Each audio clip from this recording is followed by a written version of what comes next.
This video was created by VinylicPuma of VinylicPumaGaming.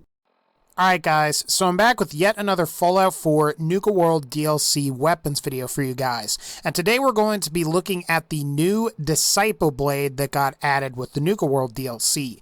Now, this is a weapon you'll commonly see on members of the Disciples Raider gang in the DLC.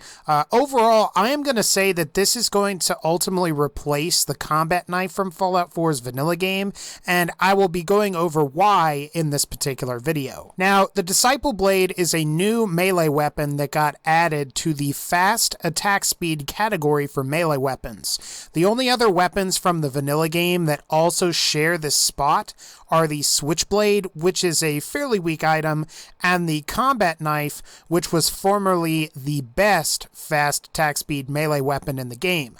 The number one advantage that the Disciple Blade has is simply just superior damage, although you do get that at a slightly higher weight. In terms of stats, the Disciple Blade deals either double or almost triple the damage of both the Switchblade and the Combat Knife.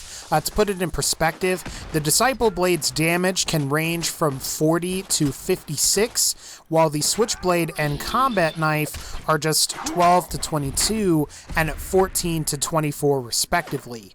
It's also worth mentioning that the Disciple Blade is more valuable to sell to vendors as well, and is worth picking up for that purpose if your character doesn't use melee weapons at all. After all, having a stock value of 100 is better than the Switchblade's 20 and the 25 bottle cap value of the Combat Knife. Something that's worth mentioning too is that the Disciple Blade appears to have a blade and a knife or cutlass type version. The blade versions deal limb damage and have the potential to cripple targets, while the knife and cutlass type versions may have superior range. However, both of these versions can be modified to deal bleed damage, just like the Switchblade and the Combat Knife. And also keep in mind, these are both the same weapon, the cutlass and the blade version, as they're just simply customizations that convert it from the blade version to the cutlass or knife versions. Unfortunately, the one customization that the Disciple Blade doesn't have is the Stealth Blade customization that you can get on the Combat Knife. This is a good customization for sneak attacks, as it slightly improves the damage of your sneak attacks. So that's worth mentioning if you play a stealth character. Like many of the other new weapons that got added with the Nuka World DLC, the Disciple Blade is going to require you to max out the corresponding weapon perk in order to fully upgrade it. And since the blade is a melee weapon, you will need to have the Big Leagues perk fully maxed out at level 5 to be able to craft the Cutlass version. You will also need your Blacksmith perk to be maxed out at 3 as well, but this also goes with all of the Nuka World weapons. You'll need either like Gun Nut for the guns, and in the case of melee weapons, you're going to need your Blacksmith perk maxed out. While I will admit these higher requirements make sense to me in a way, it is worth mentioning and worth pointing out that maxing out the Switchblade and maxing out the Combat Knife only requires 1 and 2 in the Blacksmith perk respectively, and so these upgrade requirements are much lower than that of the Disciple Blade. Really, the only other problem with the Disciple Blade in terms of its stats is its damage to weight ratio. Both the Switchblade and Combat Knife deal 12 to 22 and 14 to 24 damage per pound respectively. This is helped in part and is possible because both of these weapons don't gain additional weight as you upgrade them. Unfortunately, the Disciple Blade does, and while you do get double the damage and almost triple the damage in some cases, you also get double or triple the weight. The damage to weight ratio for the Disciple Blade can range between 20 to 18.6 damage per pound, and you may find that not upgrading the Disciple Blade may be a better choice on stealth characters, or in cases where your items need to be as light as possible. That said, the weight increase isn't really that bad. After all, most pistols in Fallout 4 actually weigh like 6 pounds or so. Now, before I get into details about the Disciple Blade and its unique variant's location, I'd like to discuss some of the other things about the Disciple Blade that are both of the positive variety and the negative variety. So on the positive side, if you have a character with 10 strength that's getting the daylight bonus from solar powered, and you have a suit of X1 armor with military paint and the motion assisted servos upgrade, you can get 275 damage per strike with the Disciple Blade Cutlass version.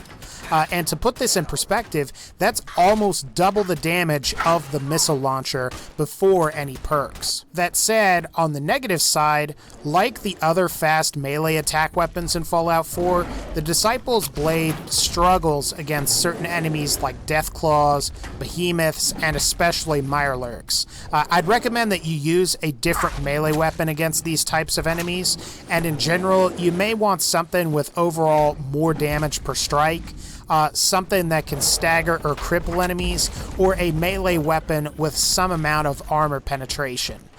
I'd say the Disciple's Blade will be best used by stealth characters or up against human-type enemies that don't have a lot of damage resistance.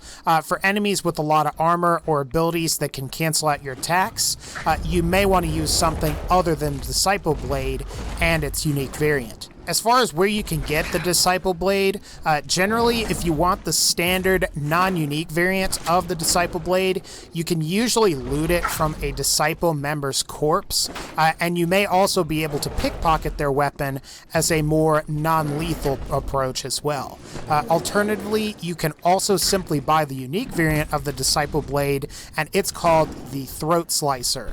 Now, the Throat Slicer is similar and is basically a better version of Pikmin's Blade combat knife in the sense that both have the wounding legendary weapon effect. What this effect does is it deals 25 points of bleed damage over time, and the effect can stack with multiple strikes. As you might guess, this gets ridiculous pretty quickly. Another nice thing is that, like the splatter cannon is for handmade rifles, the Throat Slicer can be just purchased in the Nuka Town market from Caitlin Alden, who is, to give you some idea, is an NPC that is near another NPC by the name of Chip Morse. Obviously, since the Disciple Blade is a better weapon than the combat knife is, the Throat Slicer is going to be superior to the Pikmin's Blade. The Throat Slicer is expensive though. At 10 charisma, I had to pay about 5,000 caps for it, where the Pikmin's Blade, you can just get it from free by helping Pikmin. Alright guys, so here's the final verdict. The Disciple Blade and the Throat Slicer are excellent melee weapons, especially up against like human-type enemies. However, like many other fast attack speed melee weapons, you're probably going to want to use something else up against either like a Deathclaw, a Mirelurk, or a Behemoth. Whether you decide to use a gun or another melee weapon will be up to you. But I would say if you're a melee player, you are still going to want the Throat Slicer, as it is really a good weapon. Overall, guys, definitely recommended. Go out and get one of these if you're a melee character. Alright guys, that's going to pretty much wrap up this particular video. If you like this video, please be sure to leave a like, and as always, take care and I'll see y'all next time.